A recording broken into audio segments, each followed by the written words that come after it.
Hi, my fellow broke aristocrats. I hope everybody is doing awesome. I know I am, and I love my new apartment. But of course, because the new apartment has higher rent, I have to find other things to cut. The good news is now that I have that new apartment, I get to have a kitchen and I get to make frugal meals. You know, before I was renting a room from a friend and it got to be really expensive because I didn't have a kitchen to myself. So the luxury of frugal living is something that I'm thoroughly enjoying. The luxury of having a kitchen, having all of those fun appliances that I picked up at La Barata, which was a discount store. I shot that. And now being able to prepare all those frugal meals is something that I'm thoroughly enjoying. So a couple things coming up. My goal for July is going to be how low can I go in terms of spending for groceries. If you want to join me in July, I have given myself $150 for the month of July, which is a 5-week month. I think it's 31 days into July. Work that out for me, people. Now, I've worked out that I have a produce delivery service, as people know. I'm giving myself wiggle room of approximately $75 a month for produce delivered to my home. So that takes care of 75 bucks of my groceries. And then I'm going to give myself a wiggle room of $75 for everything else. Again, for a 5-week, not a 4-week, a 5-week month. Can I get lower? What if I were to drop my groceries to where it was only $125? Wouldn't that be great? Let's see how well I do. So I can get up to 150 for July, but let's see if I can get lower than that. So talking about frugal groceries from a broke aristocrat's perspective. How do you get the cost of your groceries down as a broke aristocrat? Number one, I would say do everything from scratch. Don't buy pre-made. Pre-made is not your friend. Broke aristocrats care about their health. Scratch doesn't have to be complicated. It can be as simple as the love affair that you have with your produce. Chop it up, put some lemon juice on it, sea salt, there you go. Not a lot of work. Keep your meals as uncomplicated as possible. Don't make your meals complicated. So number one, make it from scratch. Number two, have as few ingredients as possible. Number three, use what you already have. Constantly be checking your pantry and your freezer so that nothing goes unattended. You don't want to be having massive amounts of food building up in your home.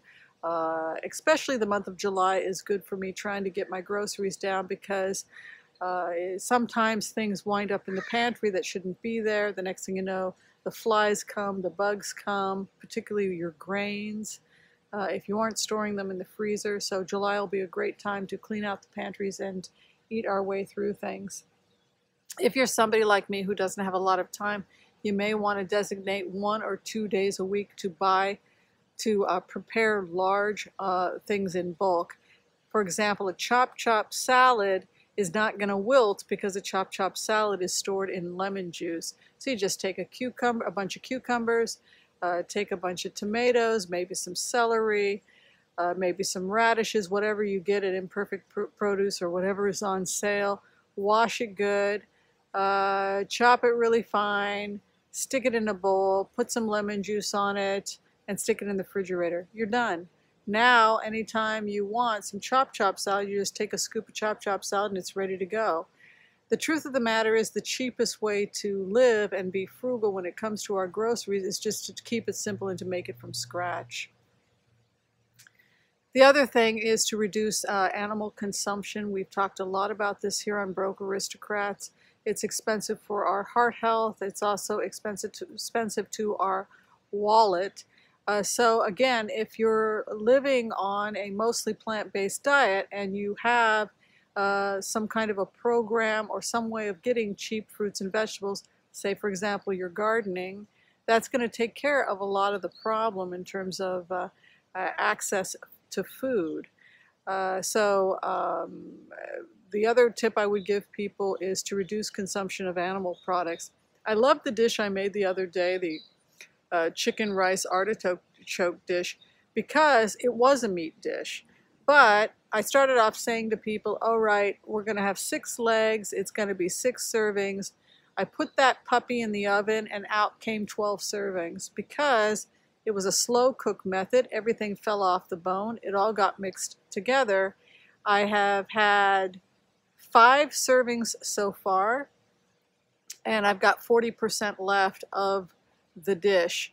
So everything fell apart. The artichoke fell apart, the chicken fell apart, and I wound up being able to, I would have been able to have served 10 people, and the total cost, conservatively, the total cost was $11, $12. That's conservatively. I don't think that I came anywhere near that.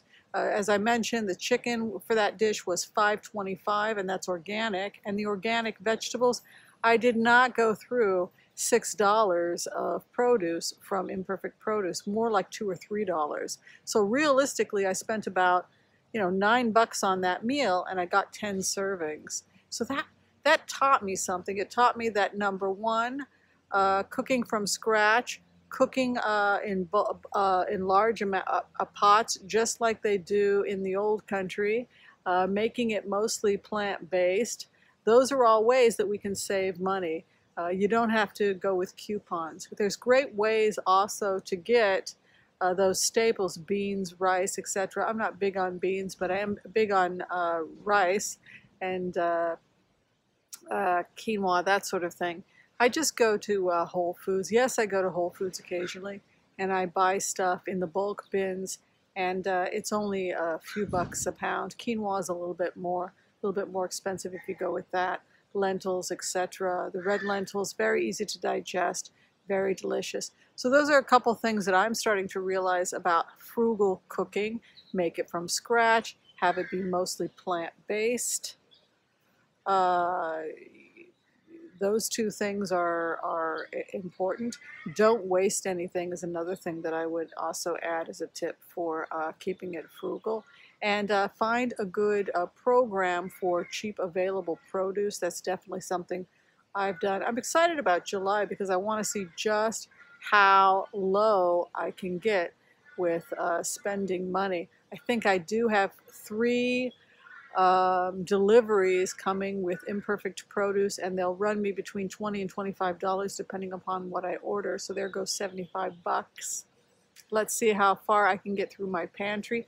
I may be able to get mostly by with rice and beans and stuff from Imperfect. Wouldn't it be great if I walked away from this having spent $100 and no more than $100 for the month of July?